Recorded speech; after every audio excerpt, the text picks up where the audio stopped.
Welcome to MedRoom Chronicles, Nursing Uncensored. Join nurses and other care providers as they let you in on discussions usually reserved for the privacy of the locked medication room. In this weekly nursing podcast, the filters come off and we tell it like it is. Your hosts, nurses Adrienne Benning, Andrew Craig, and Brad McLaughlin, are here to educate and entertain on all things in the nursing world. This podcast is intended for nursing students, nurses, or anyone who wants a sneak peek into the real world of bedside nursing. So join us, laugh along the way, and maybe learn a little something too. And thanks for listening, guys.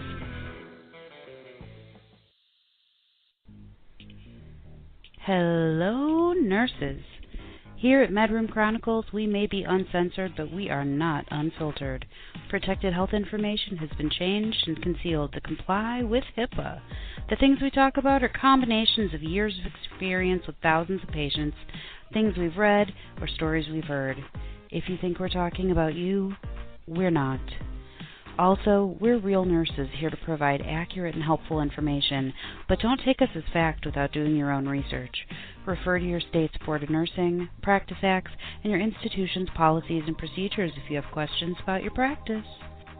Lastly, our very strong opinions are ours alone and do not reflect that of our employers or educational institutions. Thanks for listening, and happy nursing, folks. Welcome to Episode 3 of MedRoom Chronicles, Nursing Uncensored. Today we're going to be talking with nurse and my personal friend, Brad McLaughlin. We're going to start out today learning a little bit about who Brad is and why we should care about what he has to say. Hi, Brad. Will you please go ahead and just give us the skinny on who you are? Okay. So I've been a nurse for about 4 years. I started in the dreadful long-term care, as we all know. I'm definitely not cut out to be a long-term care nurse, but Me neither. So I've been in the hospital for about 3 years, I would say. Various hospitals, and then I decided to travel one day. And that's how just one day, you were like, one day I'm leaving, I'm going. I'm going somewhere. And the Corn State was not exactly the first choice, but that's where I ended up. So was that just kind of like what had an available assignment for you when you wanted to go, or what? Actually, it was more of my recruiter who said if you could do that assignment, you could basically go anywhere you wanted afterwards. So I was like, okay, I can do that. Is that because the hospital that we work in is so brutal? It's like boot camp. It like makes it so that you can be a superhero at any hospital? Is that what you're saying? I think what they were trying to say is it was prestigious, so. Yeah, so I think both are true. Yeah, I think both both probably are true. But anyway, I met Adrienne as a nursing assistant. A very good one. Oh, thank you. I did it for a long time. I better have gotten good at it after all those years. Well, some don't get that good after that long. Yeah, I guess. So, but yeah. I spent the 6 months with you, right? Yeah, it was. And then when you left, I was like so sad. Like other travelers that had come and gone, like I missed them, but like I was actually, I mean, to be completely honest, I was kind of pissed that you left because I was like, I felt like instantly, like it was like that scene in Step Brothers where I was like, oh my God, did we just become best friends? It was kind of that feeling that I had after, and then you left right before, like your contract ended right before I started working as a nurse. Yeah, a baby nurse. A baby nurse. I literally think, I actually on my Facebook page the other day, I found that photo that we took after brunch, like the morning before you like left my life. And in the caption, it said that it was like right after my last nursing assistant shift. So I'm pretty sure you literally left like the second I finished my life as exclusively a CNA. Yeah, that's right. And how long was it after you passed your test? I can't remember. When did you leave again? Oh, I think it was the timeline. Yeah, June or July.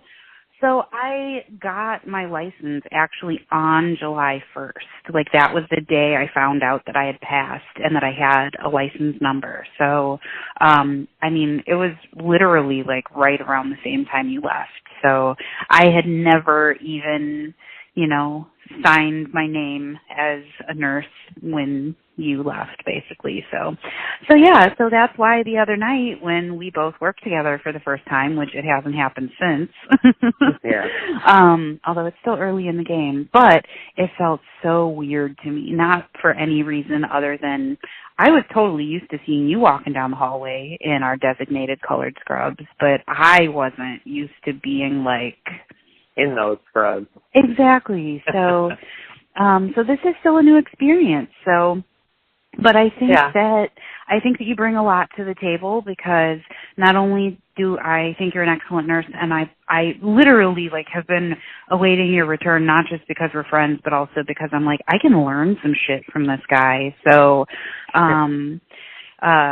so that, not that I have to kiss your ass on the air, but I respect you and the experience that you have, and also just kind of the way you approach things. So I'm glad you're able to join me and that we're able to talk about things because I think you have a lot of valuable things to say. And for those who have listened to other episodes, I also have done some episodes with Andrew, who also was one of my coworkers when I was a CNA, and he's a traveler right now. So we've got a lot of different perspectives coming to this forum. So welcome once again. What are we talking about today, Brad? What do we want to bring to the people? Oh, I don't know. I think the biggest thing right now that's in the news, not so much the news, but what we get our news from Facebook. There's buzz.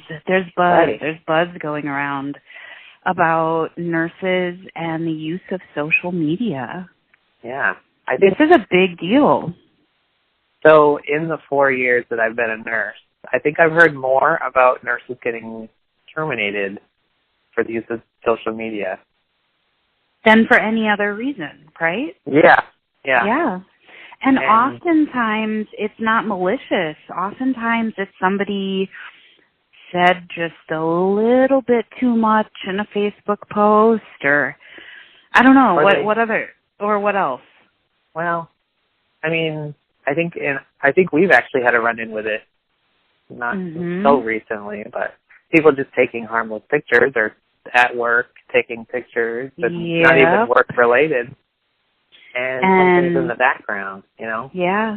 So it's a big, scary deal because we're not just talking like, oops, your manager called you in and whatever happened online is, suddenly an issue. It's like not just between you and them, like this is a federal law. And for those of you who don't know what I'm talking about, for nursing students or new nurses, I'm talking about HIPAA, the Health Insurance Portability and Accountability Act of 1996. That is quite the mouthful.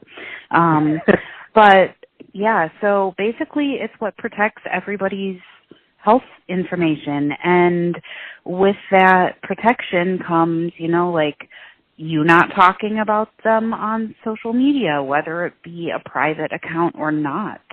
Because guess what? A private account can still be screenshotted and taken into, administrators. And I actually, I'm willing to talk about my own experience because I actually early on was pulled in to an administrator's office as a nursing assistant for saying just a little too much. Now, I was lucky it wasn't such a violation that I was actually in legal trouble.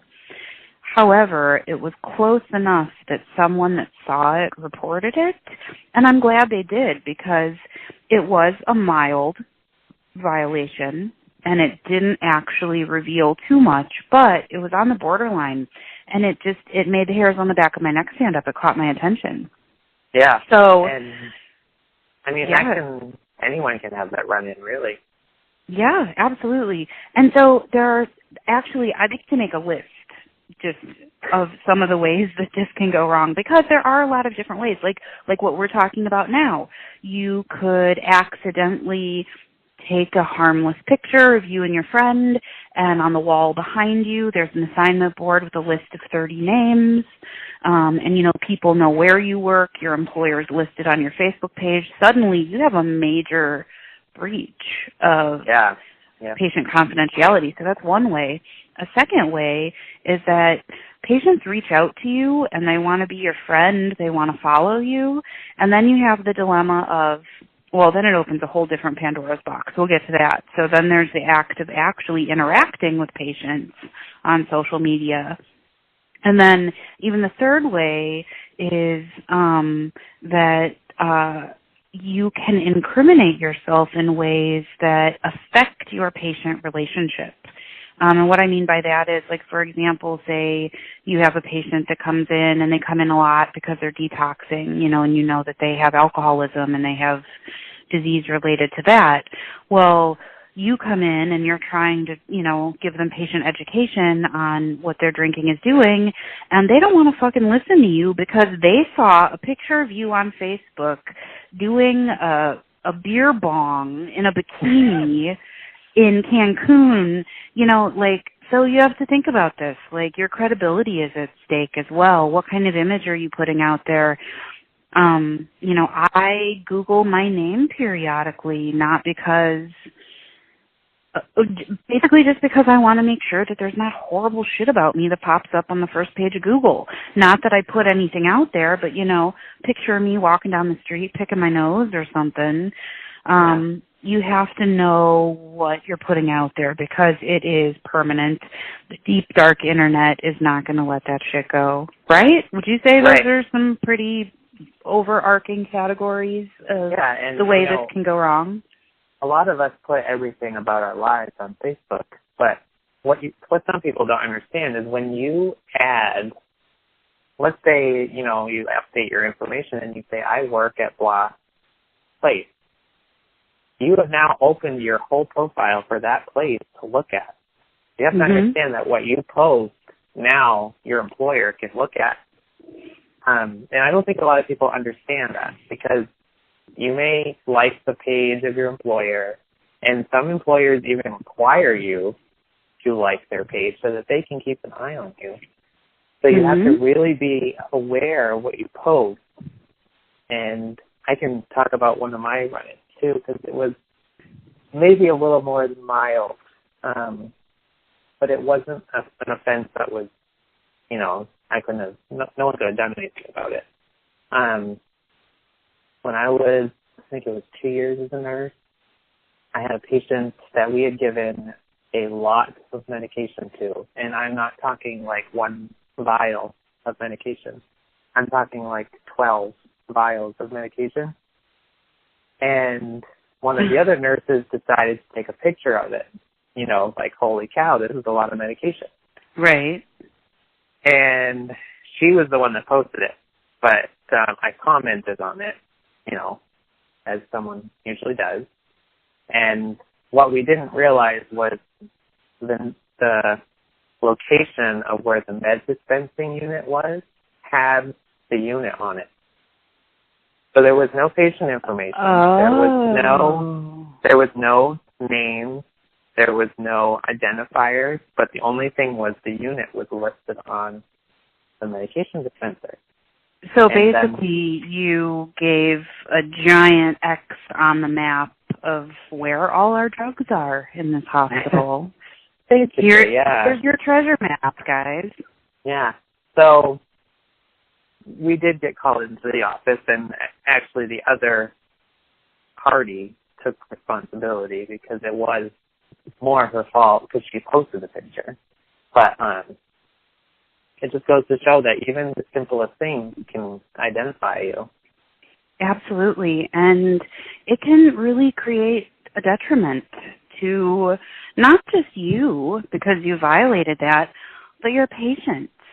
Think about, say you don't even necessarily need to work in a small town, but, say you post something that is enough of an identifier that someone else that doesn't work on your unit knows who you're talking. I mean, you don't know what references people are going to get. So even if you try to talk in code or use very general terms, it can still be enough to trigger someone to be like, oh. And, I already, in my first year of nursing, I've taken care of patients and then their family member comes to visit and it's a person I know and I did not plan on seeing in that moment. And my response is, if they recognize me, I will say, by the way, my roles in and out of this building are distinctly different roles. And so, I hope you expect that nothing will be discussed across those boundaries. I used to work in a gynecology clinic, and so I used to actually say to my patients, because, these are people that, I went to school with or saw at the grocery store. And one day I was rounding the corner of the bread aisle, and I saw a woman that had come in for an STD treatment, and she was with her boyfriend, and her face went white as white out. She suddenly was like, oh, shit. And I pretended like I didn't know her. I just kept about my business, and hopefully she was like, oh, phew. But, after I had that experience, I made a point to say to my patients, if I see you on the street, unless you approach me, it's like I don't know you, okay? And most of them would sigh with relief and be like, okay. Because most people don't want to have those interactions when they're just going about their lives. It's funny you bring that up because I feel like we get the same feeling, on the other side, when we're the patient, and then you meet someone in the grocery store or something, you get the same feeling. Because, you, even though we are so versed in the healthcare universe, we still have that thing in the back of our mind, are they going to recognize me, and are they going to not do what we do? Well, okay, yeah, and here's the thing. You also never know. I mean, I don't want to get too far off topic, but just as you were talking, it made me think of this, and this is kind of humorous to me. So in the span of walking from our unit to where I park in the parking ramp, I have run into these categories of people before. Okay, I'm going to list them. I've run into my gynecologist, who's been my gynecologist for 20 years, and she's amazing. But it's weird when you're like, oh, hey, hi. And then you're like, oh, I know this person because she puts a speculum in and brushes my cervix every few years. That's weird. I, in the same skywalk, will run into my clinical instructor who made me cry the first day of clinicals. By the end of clinicals, I loved her. I absolutely adored her. I see her in the skywalk. I see another person who I never dated or did anything naughty with, but flirted with heavily for a long time. And I also am just professional. But in a span of 300 yards, I can see people from literally every aspect of my life, my personal life, my professional life, my very, very private life, old bosses, ex-coworkers, patients that I've seen before. All of these people I can run into just fucking walk into the car. So I do want to point out that that's the best part about moving to a brand new place. Yeah, and you know what? We kind of want that again, which is why, I've talked about wanting to travel like all of the other nurses around me. But I kind of want that anonymity again. I grew up in a big city. Iowa City is kind of it's small town, but just big enough that it's not a small town. I mean, it's very strange here. So there are times I can go a whole week without seeing anybody I know, and then the day that I don't shower and I didn't brush my teeth and I still have last night's makeup on, I see everybody I've ever met in my life at the Hy-Vee, so the grocery store. So, yeah, and so you have to be careful. And then, social media, so we got so far off topic, but it's fun.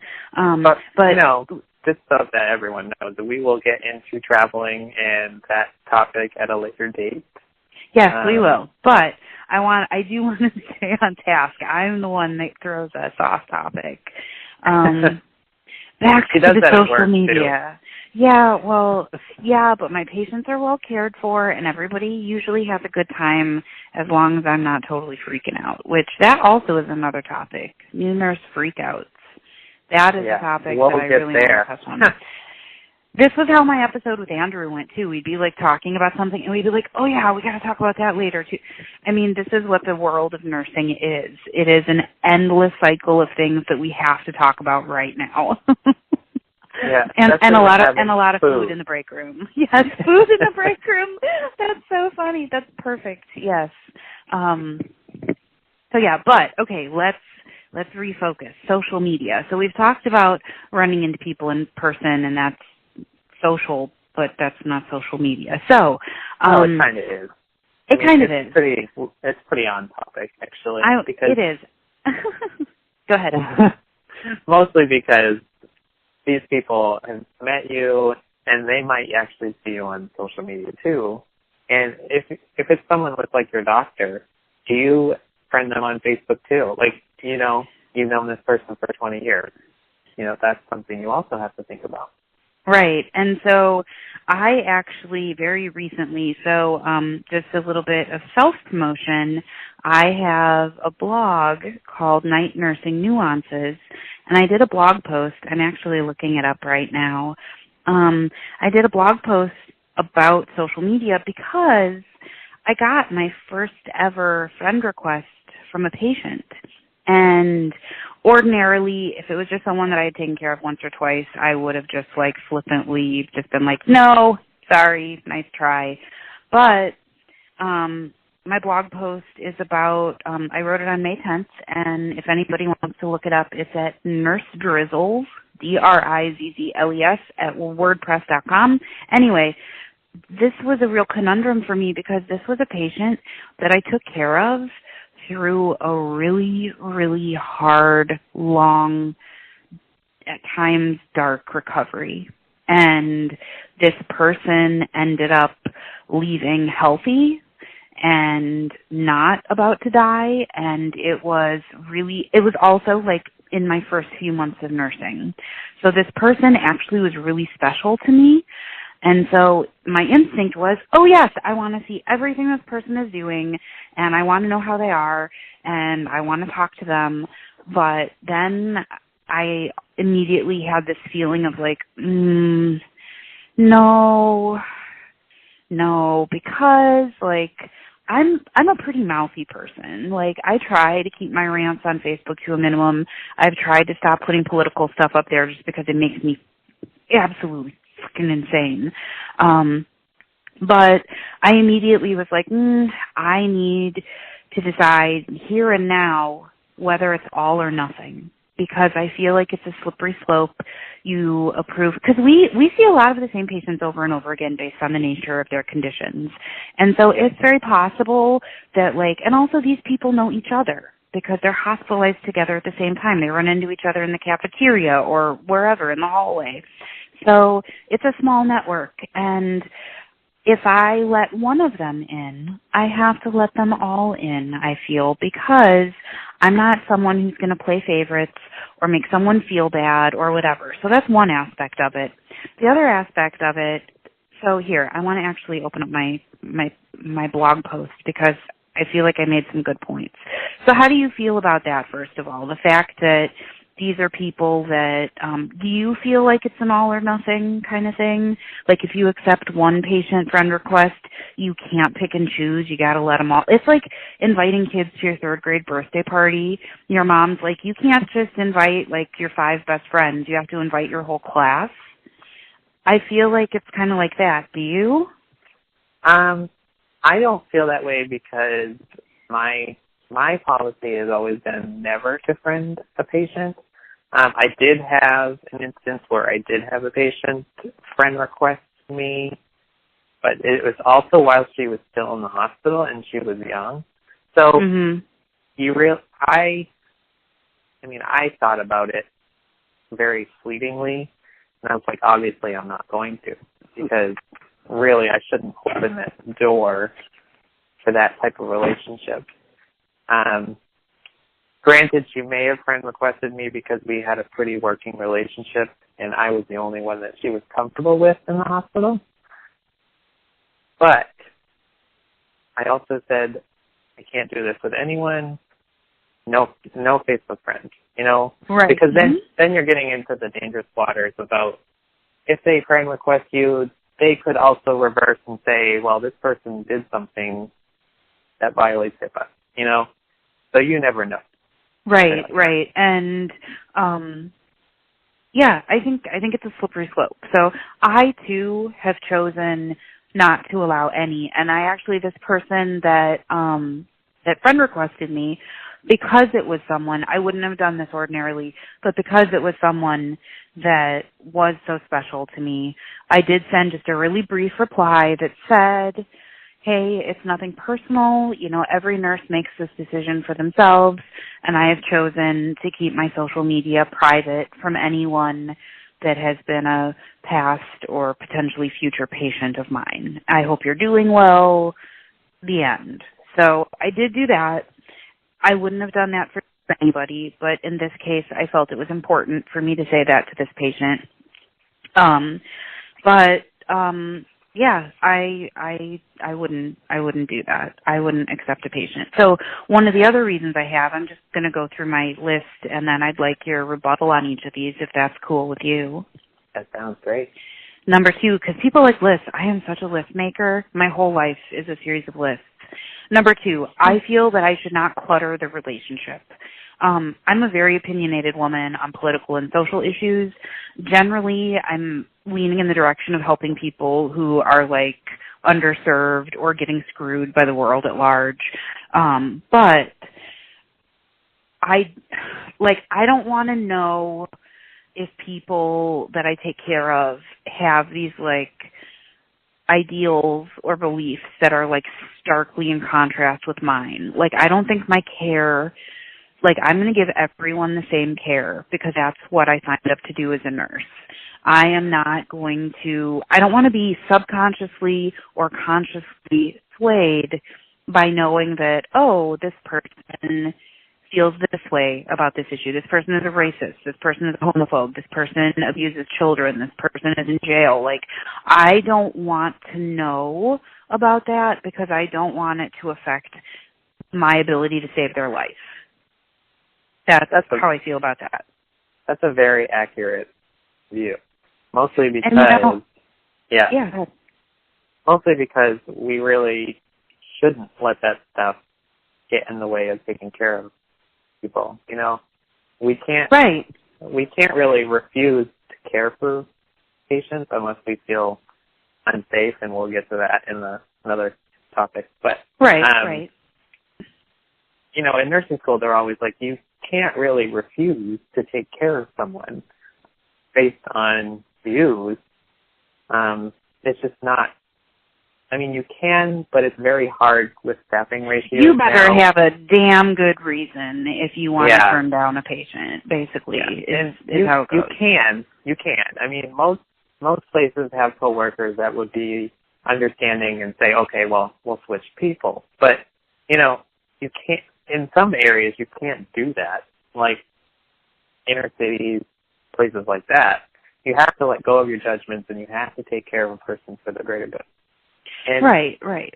Like you're saying, adding them on Facebook might open that door to look at different things that might cause that to happen, And also in reverse, I don't want that patient to think that I'm going to take different care of them because I might disagree with something they believe or posted or whatever. I don't want, so that's what I mean by don't clutter up the relationship. I want that patient to know that my role there is not to discuss religion, but, I'll let people talk about whatever they want. I give really generalized, neutral responses, unless they're, being incredibly offensive to, myself or a staff member or something like that, in which case I will say, that is inappropriate and I would like to talk about something else, or I wish you wouldn't say that, or whatever. I don't tolerate abusive language. But if somebody wants to talk about, how much they love or hate the president or whatever, I'm not going to be oh, yeah, can you believe that, I'm just going to be like, okay, here's your insulin. Here you go. Well, in those situations, a lot of what I do is, to smile and nod. You agree with them. You agree with them a little bit, and then you leave. You get back on topic. You get back onto what you're trying to do with them, and it really works fine. Most people don't. Exactly. Yeah.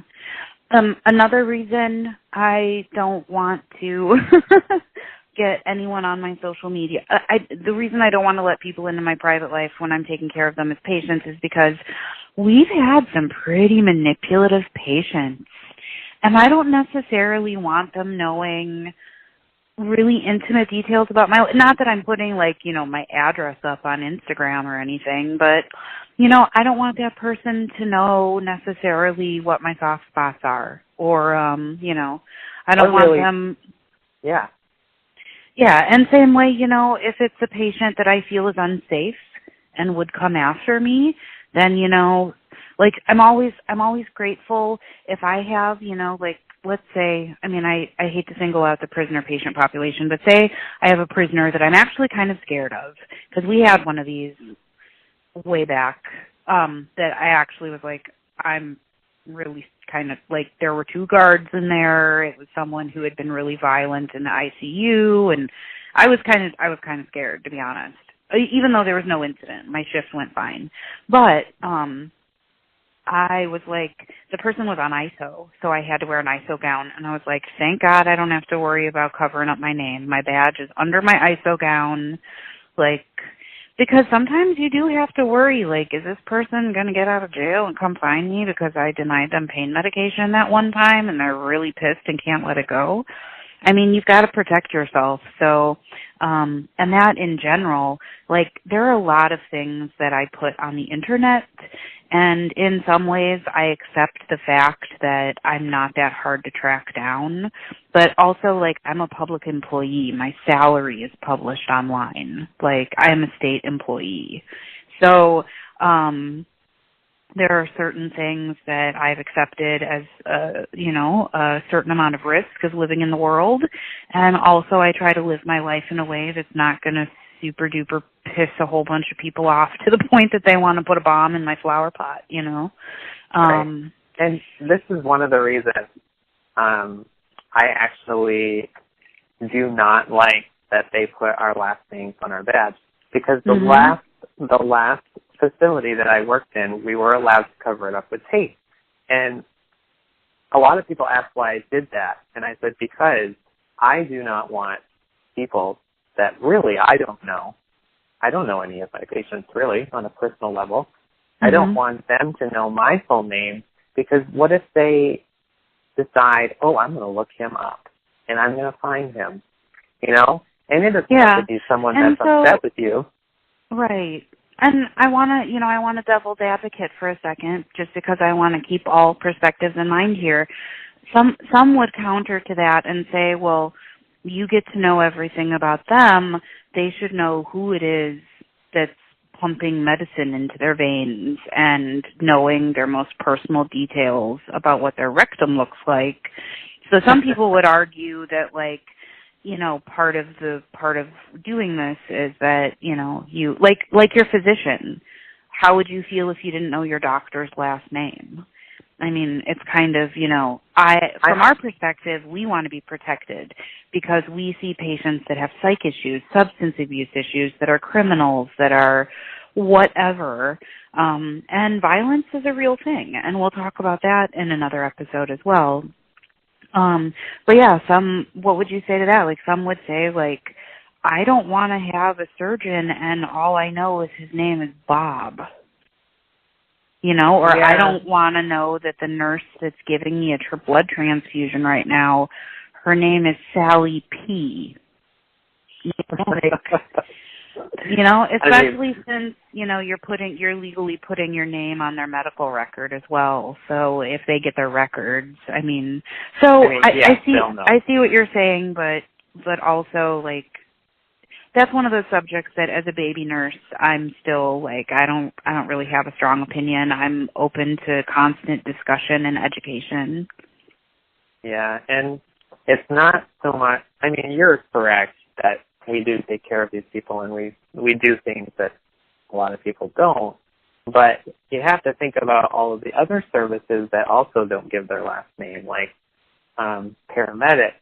I mean, people that do some of the stuff that we do that also don't use their last names. And, I mean, that's true. I think it's a personal choice. I think it's if you want the patient to know your last name, you're more than welcome to.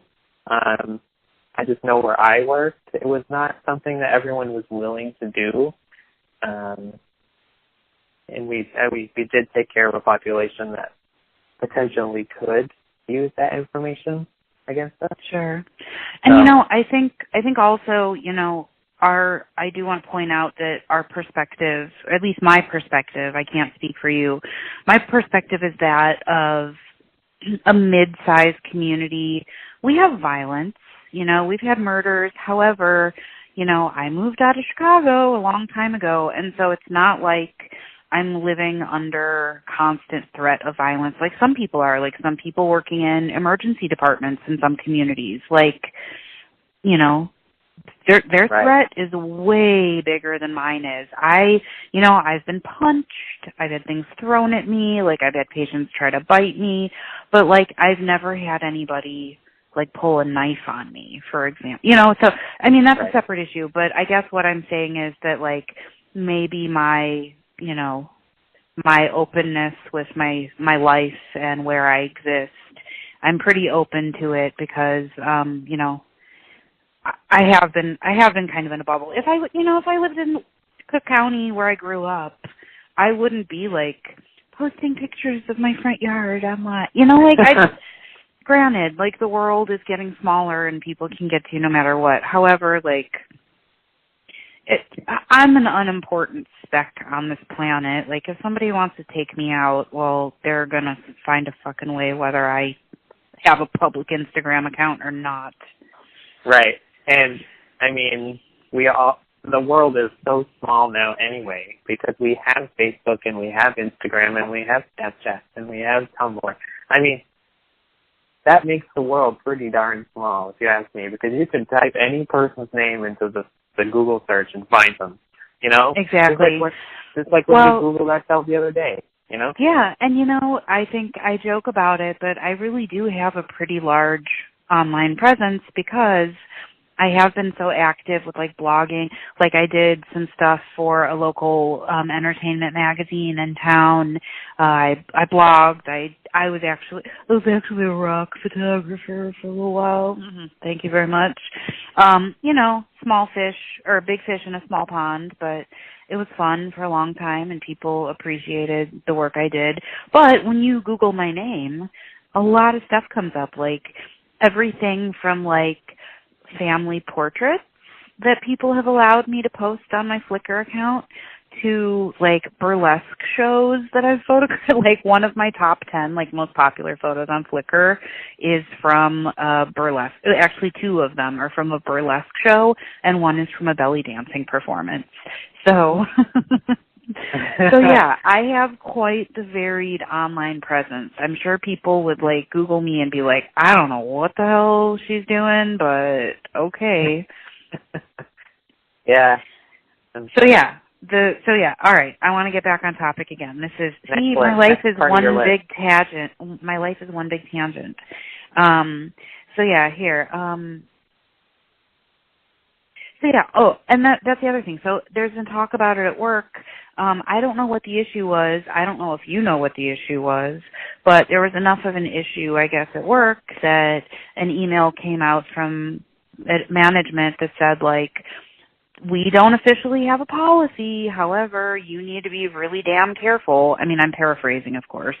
But then one of the CNAs that I work with, who I think I have a good working relationship with, came up to me and was like, I've accepted people, like, or I got a request, or I can't remember the exact conversation because it was like 3 a.m. and I was exhausted. But the CNA was basically like, what do I do? Do I accept this person? Do I not? And I said, it's everybody's personal choice, but here are the reasons. And I showed her my blog post because I'm a shameless self-promoter. And I was like, I personally don't, and here are the reasons. And she was like, yeah, I think those are really good reasons. And she was like, should I send a message? And I was like, well, it was the same person that I had sent the message to that was, special to me. Yeah. And I was like, I'm sorry, nothing personal. And I said, well, you can choose to say nothing, or, you can say something like, it's not personal, but I don't accept patients, and, I hope you're doing great, and, whatever. And she sent that. It was 2 or 3 sentences, and she sent that and, left it at that. So I'm glad to think that, I saved one person from potentially opening up that gate. And then in that same kind of discussion that I was having with her, another nurse came up and was like, oh, yeah, dude, I have accepted a bunch of people, and I'm wishing I hadn't, and now I feel bad because I don't want to delete them because I don't want to make them feel bad, but, that's why I just... And so, people make these, steps that they don't think through, and they don't, think through the consequences, and then they're like, oh, I just fucking hate social media. I'm not using it anymore. And it's like, well... Social media, it's like a car. You can drive that car into a crowd of people and kill everybody, or you can keep it on the road and it'll work just fine. So as long as you're using it responsibly and thinking about what you're doing, social media doesn't have to be the bane of your existence, you feel so exposed and there's so much social pressure, and do I accept this person, and will they hate me if I don't?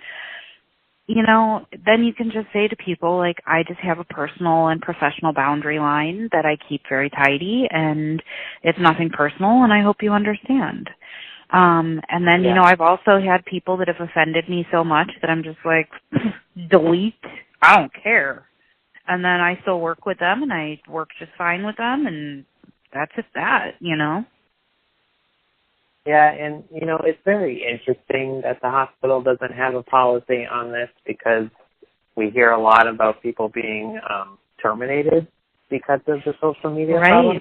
Right. And if they actually don't have a policy, I mean...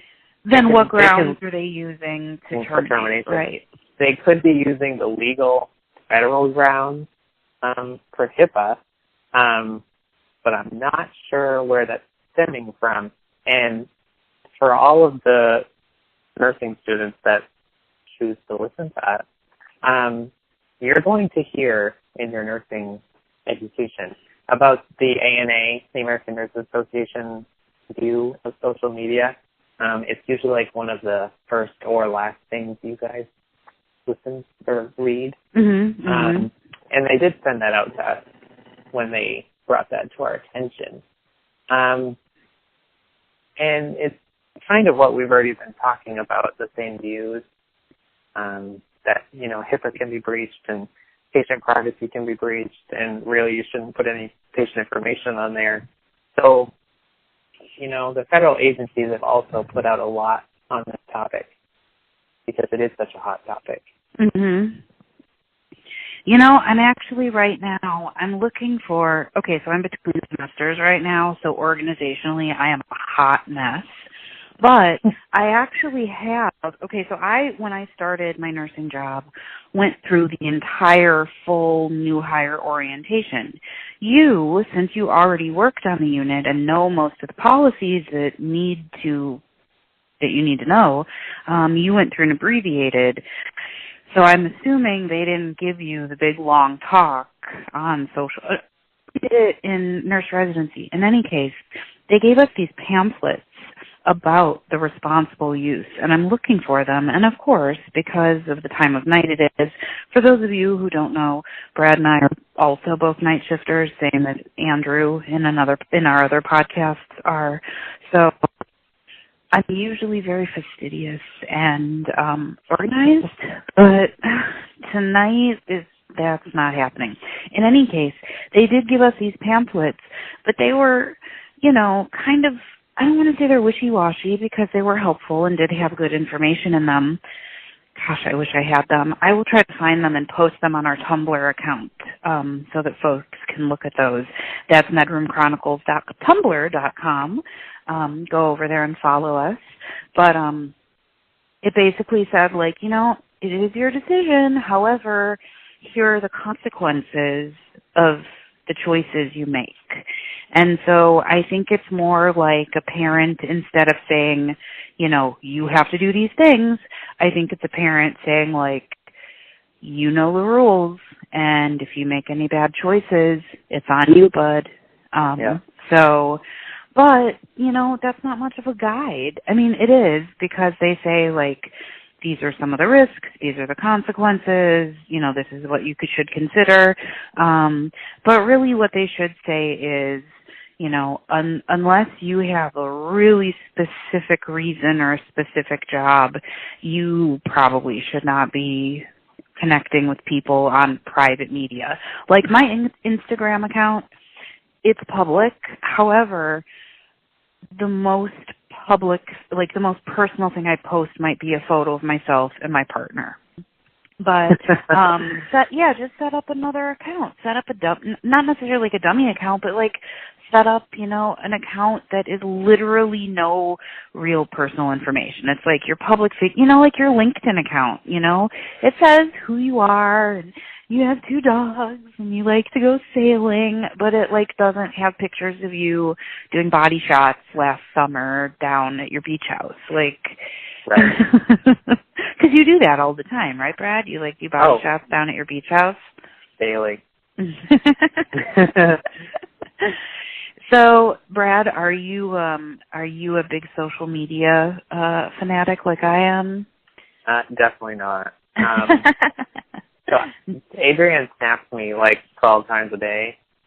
I snap maybe once a week. I have not gotten into the Snapchat. So Snapchat is a way for me to annoy my friends with like every little mundane detail of my life when I'm bored. And, you know, I'm not often bored. I'm pretty good at finding things to do, but I imagine, you know, in my head that I have a grand following on Snapchat, and really I'm like a famous blogger, and because I watch Snapchat like TV. And some of my favorite Snapchatters are like YouTubers. She doesn't know me. We're not sponsored by her, but I fucking love Mr. Kate. If you've never seen Mr. Kate, I'm going to tell you to go over there. I have like no followership, no pull. Nobody on this planet besides you guys know who I am. But you have to check her out. I love her. But she snaps like I will sit, like I always watch her snaps last, because I will just like sit and just like set the phone down on the table and just watch them. And it'll just go for like a long, long time. And I love it, because it'll be like her cats and like what she's doing and where she's going, cool shit, and like she has really perfect teeth, and I'm like, I like looking at you. So anyway, Mr. Kate, if you ever hear this, which you never will, fucking holla, I love you.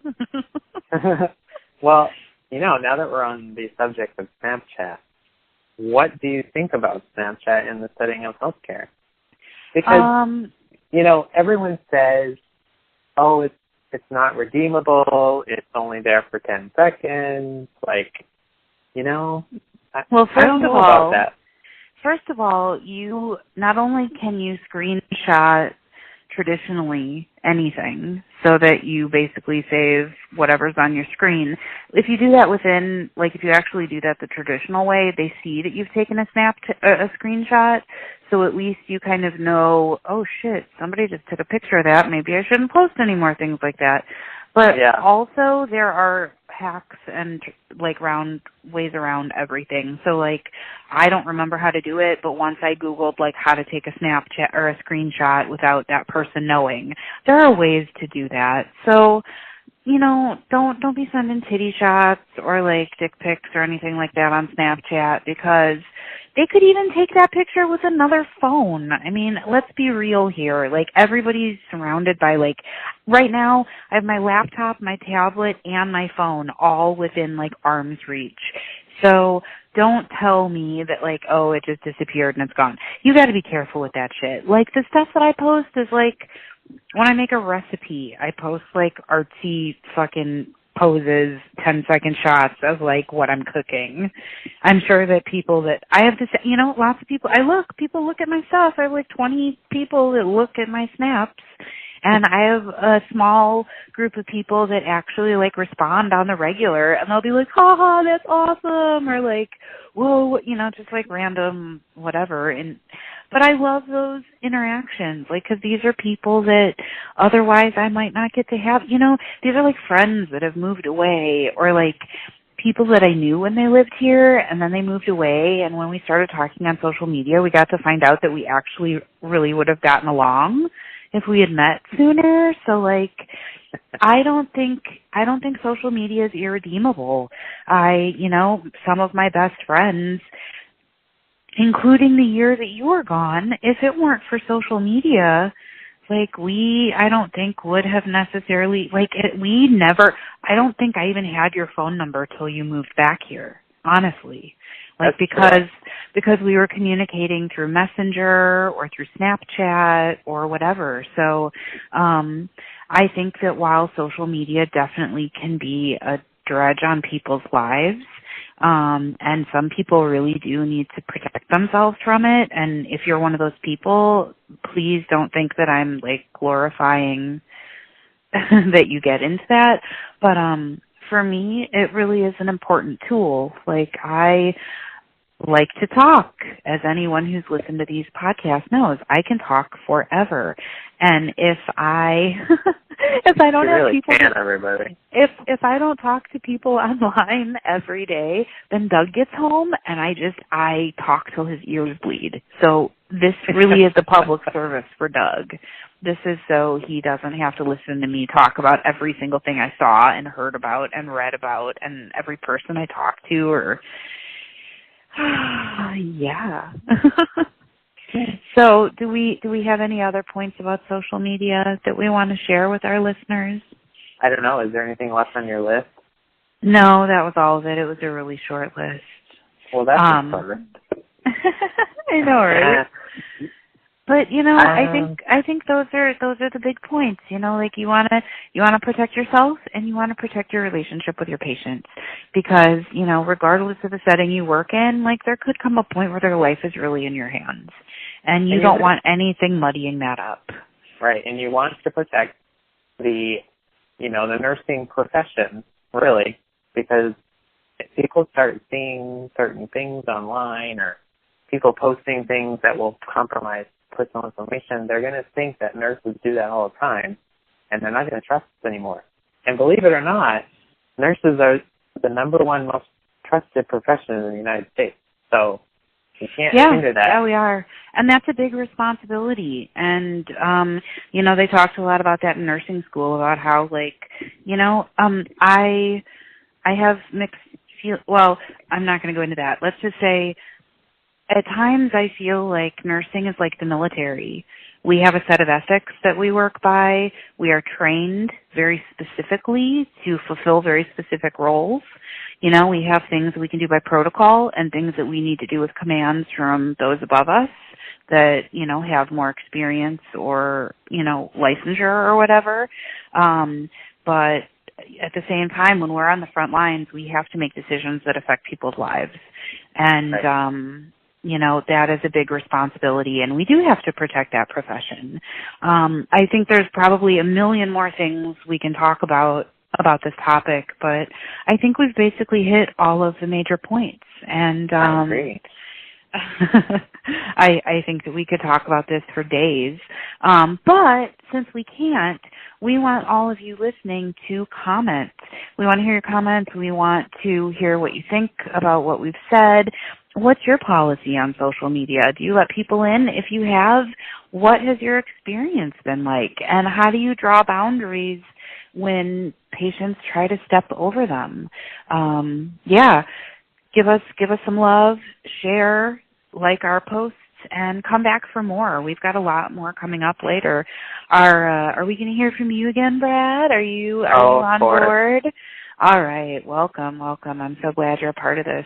One day I'll have to try to get you and Andrew on the line at the same time, because then we can really get a round table going. Have you met Andrew? I can't remember if your timelines cross. We met, one? I think we went out to breakfast once. Oh, yeah. I think, you know what? My memory in the middle of the night, well, it's not the middle of the night, it's 10:30, but my sleep schedule's off because I've had so many days off lately. But I think he said the exact same thing to me when I asked him if he had ever met you. So I should probably write this down so I don't forget again. Yeah. Met at breakfast. At brunch. There we go. Was it at Bluebird? Yes, it was. Oh, man. Okay, so the next episode that we do has to be, or one of the next episodes we have to do has to be about night shift breakfast. The ritual. It's not just an occurrence. It is an important ritual. And actually, our breakfast club kind of fizzled out a little bit. So, Brad, now that you're back, we need to resurrect our post-shift breakfast club. It is a staple of night nurses throughout, well, I don't know about throughout history, but throughout all of the time that I've been in nursing and healthcare. So we'll save that for another time. It is throughout and the actually, United States. I've heard other bloggers vloggers refer to it as well. And everybody has a different experience with it. I've had some very specific and very warm, fuzzy memories that I would love to talk about another time, but that is for another time. So, Brad, I want to thank you for joining us. No problem. Listeners, keep coming back. Like I said, I'm not going to throw those plugs again. We already got those in. But, come back for more MedRoom Chronicles, Nursing Uncensored. Yeah. All right. All right, bye, guys. Bye.